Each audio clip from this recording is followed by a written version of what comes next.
Ako si Jimel is Aninloy, 24 years old, usa ka higaonon farmer diri sa barangay Gihian, Impasugong, Bukidnon. Among source of income karon ang farming. Ang among tanom dito sa among uman ay abaka, kapi, o rubber garden dayon. Ang among yuta 1.2 hektar. Ang akong kinabuhi karon simple ra pag umagyud.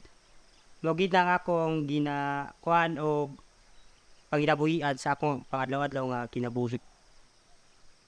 Gato ko kada buntag, alas 8 sa buntag, magatugid ko sa akong farm kay mag-awan sa akong mga tinanom.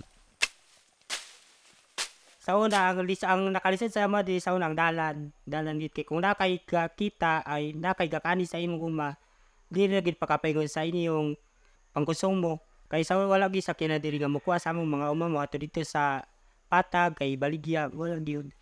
Mo diri ra gid kagamit sa among kuan. Paliman na yung among gakani.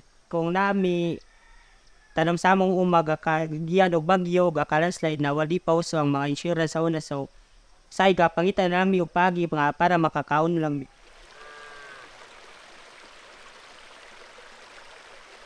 Ang Kauyagan Savers Multipurpose Cooperative nag-start noong 2004. It started through the effort of different persons in this municipality. Kasi that time, napansin namin na yung mga tao, mayroong maraming farmers and during harvest time, marami silang pera pero there is no formal financing institutions in this municipality. No? Parang wala silang mapag-deposituhan ng savings nila kung meron man silang savings. And aside from that, the farmers that needs to be financed on their production needs like seeds, production inputs, wala silang matakbuhan, wala silang hiraman, kundi sa mga traders. Isang program namin na we are proud because we are helping the farmers at alam naman natin that the farmers is one of the vulnerable sector. Yung project namin with the Peace and Equity Foundation. And we call the project Impasugong Crops Development Project. Ang purpose ng project is to help uplift the economic condition of the farmers in the community na ma-increase yung kanilang income. It's a value chain of coffee, abaka, and corn. How do you do it? By giving them trainings on how to improve their production, how to manage pests and diseases.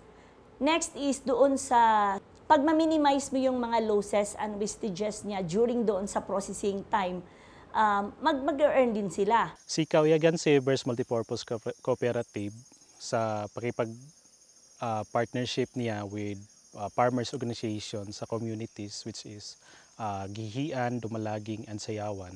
We have selected some farmers na may trust ang community to become our consolidators. With that consolidators, ang mga farmers na kasali sa association nila, dinadala ang kanilang mga produkto patungo sa consolidation area nila sa mga barangay. Doon naman sa mga farmers, marunong natuto na sila ngayon mag-recognize ano yung magandang klase ng produkto nila. And they learn to understand that when they have a good product, a good quality product, it will command good price.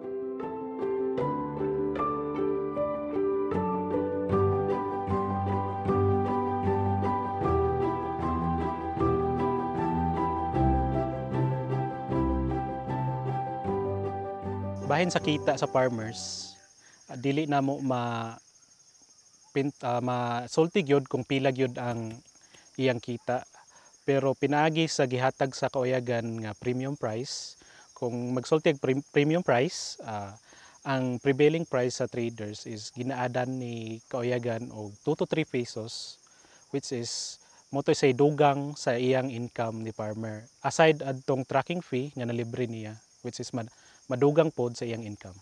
To increase kasi the revenue, no, doon sa mismong farmers, pwede nating gawin na i-increase muna natin yung volume or i-improve natin yung quality. No, kaya pumasok itong training doon sa abaca fiber classification. Kasi pag hindi kasi classified ng maayos yung abaca na dinideliver ng farmers, eventually mababa din yung nila, kita for that.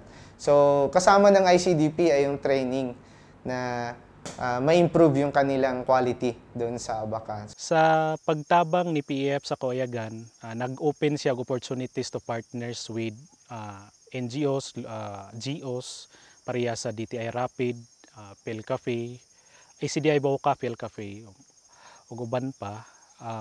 Tungod na nga partnership namo ni PEF, adunay mga trainings, ilabihan na sa mga GAP practices or good agricultural practices sa kape. So aduna po'y tabang sa pag-market, like naka-appeal kami og mga expo, which is nakitaan didto kung unsa among produkto o na-link pod mi sa mga market. Kung ikumpara ang sa una ang karon masaya gid ang karon kay na naman tay mga gamit nga technology kay sa una kung garbis ka gid sa imong madito ra gid ka kakakutob sa inyong diya ra gid kakakutob sa ato ra gid nga lugar diya ra taga Balgia, pero karon ayahay na kay pwede na tamo ato dito sa patag kay deliver na to pareha sa kauyagan. Kung makaari din kay imo dayong ibili ng uban nga imong nakita, ang uban imong dalon para sa inyong pangtuso sa panimalay. Kauyagan is not just a way of life for the farmers, for the community. It means livelihood. So, yun, magkaroon sila ng livelihood at umangat o masenso, lalo yung mga farmers.